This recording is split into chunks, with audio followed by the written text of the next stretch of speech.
آیت نمبر 126-27 میں ہے کہ اللہ نے اپنی آیات خوب تفصیل سے بیان کر دی ہے. اب جو نصیحت حاصل کرنا چاہے اس کے لیے دارالاسلام ہے، اور یہاں پر جنت کا نام دارالاسلام آیا ہے، یعنی سلامتی والا گھر. اس کے بعد آیت نمبر 128 اور 29 میں بتایا گیا ہے کہ ظالم ایک دوسرے کے مددگار ہیں اور ان کا ٹھکانہ جہنم ہے. اس کے بعد رکو نمبر 16 ہے جو کہ آیات 130 سے 140 پر مشتمل ہے. آیت نمبر 130 ہے، اے جنوں اور انسانوں کی جماعت، کیا تمہارے پاس نہیں آ گئے رسول تمہیں میں سے جو سناتے تھے تمہیں ہماری آیات. اب یہاں انسان اور جنوں دونوں کو خطاب کر کے ایک بات کہی جا رہی ہے. اس کا مطلب جو رسول ہیں وہ وہی انسانوں والے رسول ہی جنات کے لیے بھی ہیں.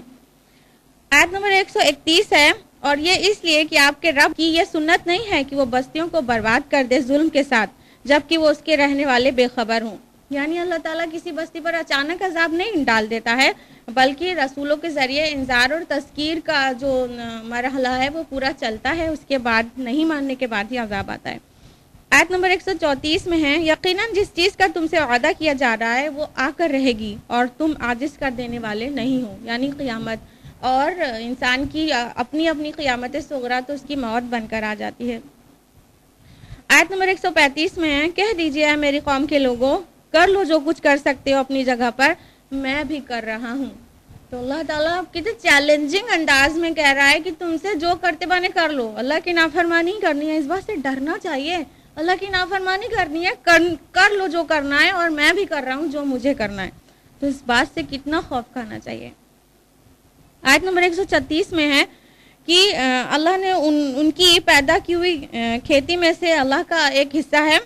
انہوں نے کیا کر رکھا تھا کہ اللہ تعالیٰ نے جو کھیتی ان کے لیے نکالی اس میں سے اللہ کا ایک حصہ مقرر کرتے تھے اور ایک حصہ شریکوں کا. اور ان کے شریکوں کا حصہ تو اللہ تک نہیں پہنچتا تھا، لیکن اللہ کا حصہ ان کے شریکوں تک ضرور پہنچ جاتا تھا. کوئی ایسی سچویشن آ جاتی تو جو اللہ کے لیے نکالا ہے وہ شریکوں کو دے دیتے. آیت نمبر 138 سے 140 میں ہے کہ اور وہ بعض کھیتی اور بعض جانور کے گوشت اپنے اوپر حرام کر لیتے ہیں اور اپنے شرکاء کے لیے اپنی اولاد کا قتل کر دیتے ہیں. اللہ تعالیٰ نے اس کی کوئی سند نہیں اتاری ہے، بلکہ یہ اللہ پر جھوٹ گڑھنا ہے اور اللہ تعالیٰ اس کے بدلے میں انہیں سزا دے گا. آیت نمبر 141 میں ہے، وہی ہے جس نے تمہارے لیے باغات پیدا کیے اور پھل دیے، تم اس میں سے کھاؤ اور اس میں سے اللہ کا حق نکال دیا کرو. تو جو پیداوار ہے اس میں اللہ کا حق. آیت نمبر 142 سے 144 میں ہے کہ یہ جو 8 قسم کے چوپائے ان کے درمیان پائے جاتے ہیں، یعنی بھیڑ، بکری، اونٹ اور گائے، اس کے نر اور مادہ، 4 چوپایوں میں سے، انعام میں سے نر اور مادہ، ان کے بارے میں ذکر ہوا ہے کہ ان کے نر اور مادہ سبھی حلال ہیں، اور نہ ہی ان کا نر حرام ہے، نہ مادہ حرام ہے، نہ ہی یہ کہ وہ تمہاری عورتوں پر حرام ہے، نہ ہی یہ کہ مادہ کے رحم میں جو بچہ ہے وہ عورتوں پر حرام ہے. پہلا آخری یہ سبھی ان کی خود کی گڑھی ہوئی چیزیں تھیں. تو اللہ تعالیٰ نے اس کی کوئی سند نہیں اتاری ہے، بلکہ فرمایا کہ یہ ظلم کر رہے ہیں. اس کے بعد رکو نمبر 18 ہے جو کہ آیات 145 سے 150 پر مشتمل ہے. اور آیت نمبر 145 ہے کہ جو چیز حرام کی ہے اللہ تعالیٰ نے وہ یہ ہے مردار، خون، سور کا گوشت، اور جس پر اللہ کے علاوہ کسی اور کا نام لیا گیا ہو. تو یہ 4 فوربیڈن فوڈز ہیں، اور یہ تیسری بار آ رہی ہے یہ آیت. پہلے بقرہ میں آیت نمبر 173 اور مائدہ میں آئی آیت نمبر 3، اور اس کے بعد انعام میں آ رہی ہے 145 نمبر کی آیت، اور اس کے بعد ایک بار اور آئے گی سورہ نحل میں 115 نمبر کی آیت. اس کے بعد آیت نمبر 146 میں یہود کی شرارتوں کے سبب کچھ چیزیں اللہ تعالیٰ نے ان پر حرام کر دی تھی. اس کا ذکر ہے کہ یہ مستقل شریعت کا حصہ نہیں تھی، ان کی شرارتوں کے سبب کچھ چیزیں حرام کی تھی. آیت نمبر 148 میں ہے کہ عنقریب کہیں گے یہ مشرک لوگ، اگر اللہ چاہتا تو ہم شرک نہ کرتے اور نہ ہمارے آباء و اجداد شرک کرتے اور ہم کسی کو اس کا شریک نہ ٹھہراتے. تو جو ہر دھرم انسان ہوتا ہے نا وہ اپنی کٹ حجتی سے باز نہیں آتا ہے، یہ انسان کی عادت ہے. آیت نمبر 149 میں فرمایا قل فللہ الحجۃ البالغہ، کہہ دیجئے کہ بس اللہ کے حق میں ثابت ہو چکی ہے پوری پہنچ جانے والی حجت. یعنی تمہاری کٹ حجتی کے مقابلے میں اللہ تعالیٰ اتمام حجت کر چکا ہے، اس نے ہر طرح سے حجت تمام کر دی ہے. اب روز قیامت تمہیں پتہ چلے گا. رکو نمبر 19 جو کہ آیات 151 سے 154 پر مشتمل ہے، اور آیت نمبر 151 ہے کہ کہیے آؤ میں سناؤں تم کو تمہارے رب نے کیا چیزیں حرام کی ہیں. اور آیت نمبر 151 اور 152 میں یہ مضمون ہے جو کہ کیا چیزیں کیا آرڈر کی گئی ہیں اور کیا چیزیں حرام کی گئی ہیں، اور اس کی تفصیلات جو ہے وہ سورہ بنی اسرائیل کے تیسرے اور چوتھے رکوع میں آئے گی، اور یہاں پہ اسی کی کا خلاصہ کہہ سکتے ہیں. نمبر 1 یہ کہ اللہ کے ساتھ شریک مت کرو، دوسرا والدین کے ساتھ حسن سلوک کرو، تیسرا اپنی اولاد کو مفلسی کے ڈر سے قتل نہ کرو، چوتھا یہ کہ کسی جان کو ناحق قتل مت کرو، اور پانچواں یہ کہ یتیم کے مال کے قریب بھی نہ جاؤ، چھٹی بات یہ کہ جب بات کرو تو عدل کرو، اور ساتویں بات یہ کہ اللہ کے ساتھ جو وعدہ ہے اسے پورا کرو. تو ان چیزوں کا آرڈر دیا ہے اللہ نے، اور آیت نمبر 153 میں فرمایا کہ یہی سیدھا راستہ ہے. اس کے بعد آخری رکوع آپ پہنچا ہے سورۃ الانعام کا 20واں رکوع، جو کہ کنکلیوژن کی شکل میں ہے، اس کا جو میٹر ہے. آیت نمبر 155 سے 165 کے اوپر بیسڈ ہے. آیت نمبر 155 سے 157 میں یہ موضوع ہے کہ تمہارے پاس کتاب آ چکی ہے، اب اس کی پیروی کرو، تاکہ تم یہ نہ کہنے پاؤ کہ ہمارے پاس تو کتاب ہی نہیں آئی تھی، اگر ہمارے پاس کوئی ایسی چیز آتی تو ہم ہدایت یافتہ ہو جاتے. آیت نمبر 158 میں ہے کہ اور یہ لوگ کس چیز کا انتظار کر رہے ہیں سوائے اس کے کہ ان کے پاس فرشتے آ جائیں، یا آپ کا رب خود آ جائے، یا آپ کے رب کی کوئی نشانی آ جائے. کہنے کا مطلب یہ کہ نشانیاں ظاہر ہو جائیں گی تو ایمان کہاں قبول ہوگا، جب پردہ غیب ہٹ جائے گا تو کوئی ایمان قابل قبول نہیں رہ جائے گا. تو یہ گویا قیامت کا انتظار کر رہے ہیں کیا. آیت نمبر 159 میں تفرقے کے خلاف ایک بہت اہم آیت ہے، غور سے سنیے گا کہ جن لوگوں نے اپنے دین کو ٹکڑے ٹکڑے کر دیا اور گروہوں میں تقسیم ہو گئے، اے نبی آپ کا ان سے کوئی تعلق نہیں، ان کا معاملہ اللہ کے ساتھ ہے، اور پھر اللہ انہیں جتلا دے گا جو کچھ وہ کر رہے تھے. یہ کس قدر وارننگ کے انداز میں ہے کہ جو بھی دین کو ڈیوائیڈ کرتا ہے، مذہب میں تفرقہ پیدا کرتا ہے، اللہ تعالیٰ اسے روز آخرت دیکھ لے گا، اس انداز میں ہے. آیت نمبر 160 ہے، جو کوئی نیکی لے کر آئے گا تو اس کا 10 گنا اجر ملے گا، اور جو کوئی بدی کمائے گا تو اس کی سزا اس کے برابر ملے گی. یہ اللہ کا خاص فضل ہے کہ نیکی کرنے پر 10 گنا، 10 سے 70، 70 سے 700 گنا، اور اللہ چاہے تو اس سے بھی بڑھا کر ملتا ہے، لیکن ایک گناہ کرنے پر، ایک بدی کرنے پر ایک ہی لکھی جاتی ہے. الحمدللہ کتنا احسان مند ہونا چاہیے ہم کو اللہ کے اس فضل پر. آیت نمبر 162 ہے، قُلْ إِنَّ صَلَاتِي وَنُسُكِي وَمَحْيَايَ وَمَمَاتِي لِلَّهِ رَبِّ الْعَالَمِينَ. کہیے کہ بالیقین میری نمازیں اور میری عبادت و قربانیاں اور میرا جینا اور میرا مرنا اللہ کے لیے ہے جو تمام جہانوں کا پروردگار ہے. لا شریک لہ وبذالک امرت وانا اول المسلمین. آیت 163 اس کا کوئی شریک نہیں اور مجھے حکم دیا گیا ہے کہ میں سب سے پہلے فرمانبرداروں میں سے بنوں. کاش ہم یہ اپنے عمل سے بھی اس چیز کا اعلان کرنے کے لائق ہوتے کہ اللہ ہمارے ساری عبادتیں اور قربانیاں، جینا مرنا صرف اور صرف آپ کے لیے ہے. یہ سورہ 20 رکوعوں پر مشتمل ہے، اور ایک بار بھی خطاب یا ایھا الذین آمنوا سے نہیں ہے، یہ خطاب بھی رسول اللہ سے ہے، گویا ان کے ذریعے تک سے ہم تک تو پہنچا دیا گیا.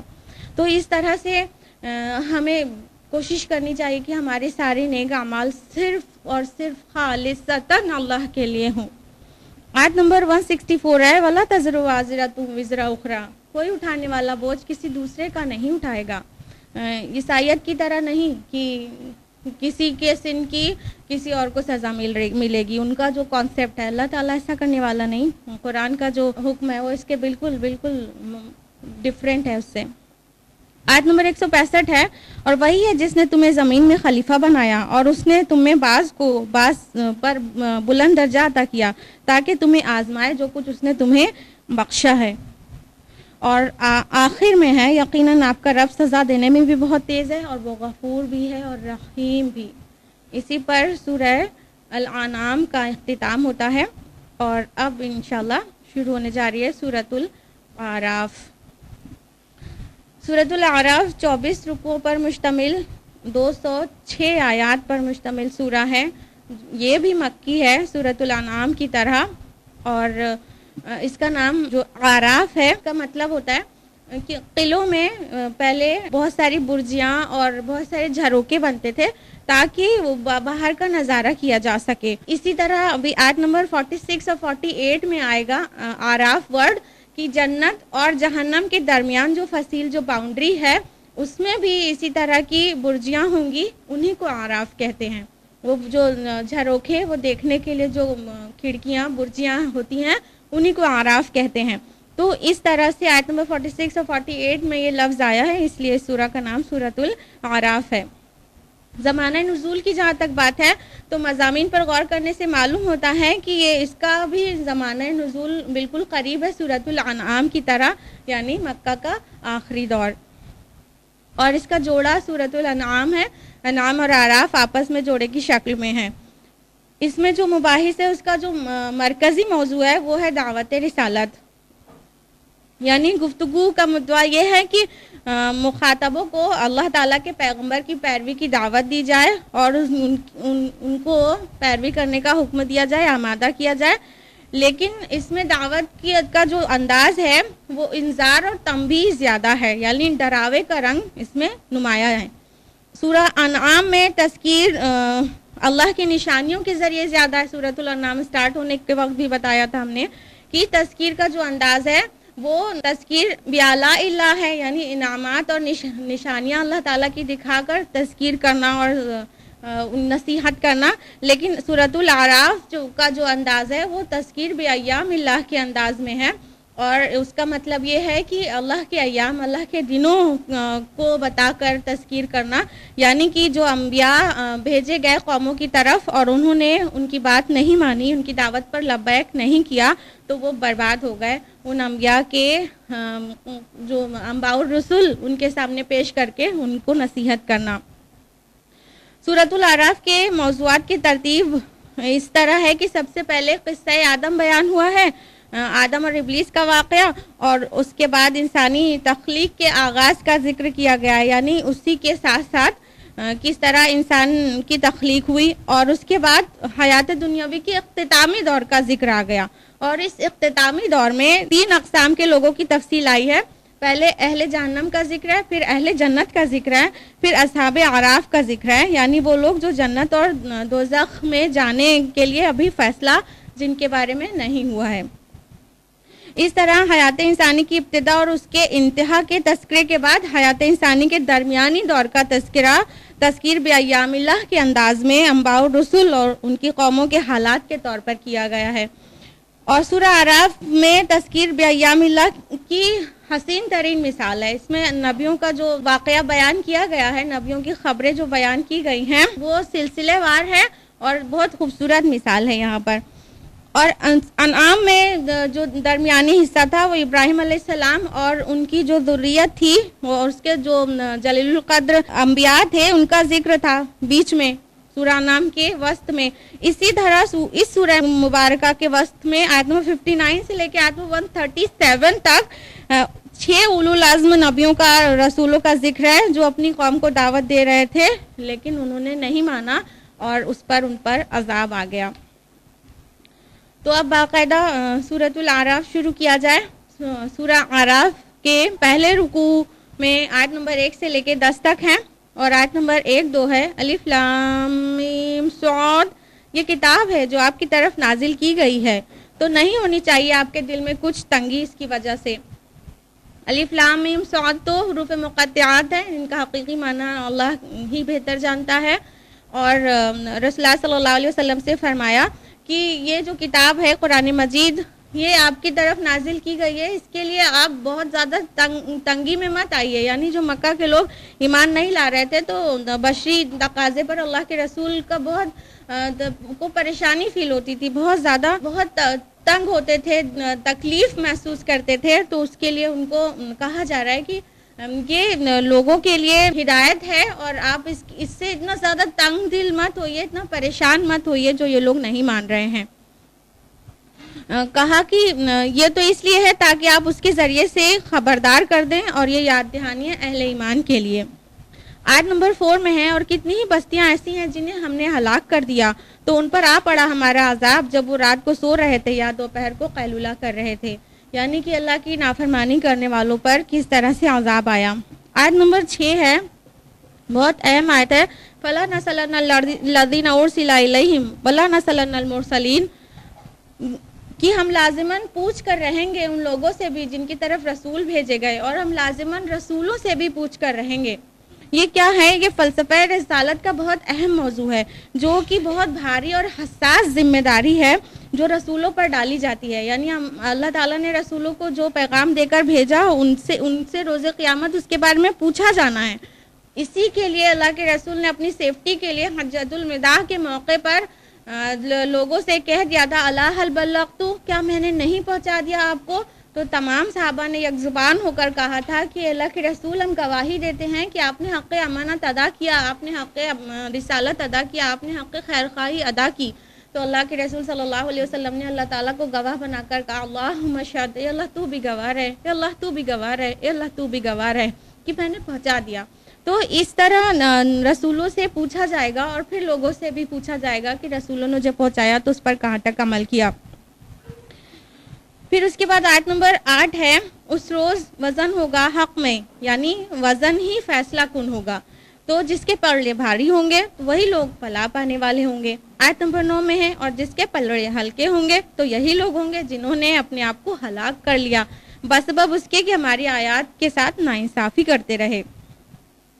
رکو نمبر 2 جو کہ آیات 11 سے 25 پر مشتمل ہے، اس میں تخلیق آدم اور کبر ابلیس کا ذکر ہے کہ آدم علیہ السلام کو اللہ تعالیٰ نے پیدا کیا اور ابلیس نے کس طرح تکبر کیا۔ پورے قرآن میں یہ واقعہ 7 بار ریپیٹ ہوا ہے، 6 بار مکی صورتوں میں اور 1 بار مدنی صورت میں یعنی سورہ بقرہ میں، لیکن ہر جگہ الگ انداز سے آیا ہے۔